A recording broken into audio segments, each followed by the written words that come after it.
भाई आजकल जो डीजे वाले वो क्या कर रहे हैं कि अपना जो डीजे मिक्सर है, पहले मैं डीजे मिक्सर की बात करता हूँ। डीजे मिक्सर में क्या है कि वो अपना गेन बिल्कुल बढ़ा के रखते हैं, इतना इतना इतना गेन बढ़ा के रखते हैं, मास्टर फुल करके रखते हैं।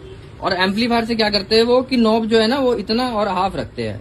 देखो भाई ऐसे नहीं करना है, ऐसे करने से हमारा जो एम्पलीफायर है ना वो बहुत जल्दी गर्म होता है। हमें अगर आपके पास डीजे मिक्सर है तो डीजे मिक्सर में आपको क्या करना है कि हमारा जो गेन है ना मैक्सिमम हाफ, ये हल्का सा ऊपर। हमें अपने गाने की क्वालिटी के ऊपर देखना है कि हमारे गाने में आउटपुट कैसा है। गाने के आउटपुट के हिसाब से हमें गेन बढ़ाना है। गेन का काम है, हमारे किसी गाने में अगर आपको प्रेशर कम लग रहा है तो आप गेन हल्का बढ़ा सकते हो।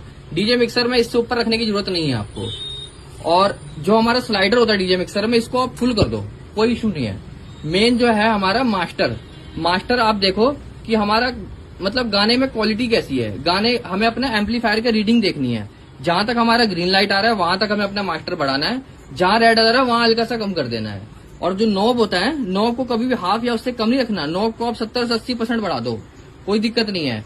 अब बहुत से भाई क्या करते हैं डीजे में कि अपना एम्पलीफायर का नॉब इतना रखते हैं, हाफ रखते हैं। अब भाई ये बात तो यही होगी कि आपने गाड़ी की रेस तो दे दी, मगर आपने जो क्लच है वो छोड़ा नहीं। अब क्लच छोड़ोगे नहीं तो गाड़ी तो फिर स्मूथली चलेगी नहीं, गाड़ी तो झटके मारेगी, बंद हो जाएगी। तो वही खेल हमारा एम्पलीफायर के साथ है। आप इतना रखोगे तो एम्पलीफायर का दम घुट जाएगा। इसको खोल दो, कोई दिक्कत नहीं है, एम्पलीफायर फ्रीली चलेगा। और मेन हमारा जो कंट्रोल है यहाँ से होता है मास्टर से। मास्टर जो होता है हमारा आउटपुट का मेन कंट्रोल होता है, और इनपुट का जो होता है हमारा कंट्रोल, इनपुट का जो कंट्रोल होता है ये हमारा गेन होता है।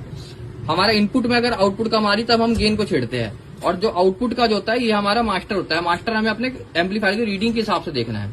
और साउंड मिक्सर में क्या है, साउंड मिक्सर में भी सेम है। साउंड मिक्सर में क्या होता है कि हमारा जो गेन होता है वो काफी ज्यादा होता है डीजे मिक्सर के हिसाब से। तो हमें साउंड मिक्सर में हमारा अगर जो हमारा गेन है वो हमें इतना रखना है, मैक्सिमम इतना रख दो, इससे ऊपर बढ़ाने की जरूरत नहीं है। मेन कंट्रोल मास्टर है, मास्टर और ये स्लाइडर। किसी साउंड मिक्सर में स्लाइडर होता है, किसी में नॉर्मल नॉब होता है। हमें उसके हिसाब से देखना है, रीडिंग अपना एम्पलीफायर का रीडिंग देखना है, फिर नॉब कम ज्यादा करना है। एम्पलीफायर से आपको कम वॉल्यूम नहीं करनी है, एम्पलीफायर से 70 से 80% खोलना है अपना, तो आपका एम्पलीफायर कभी खराब नहीं होगा और बहुत स्मूथली चलेगा।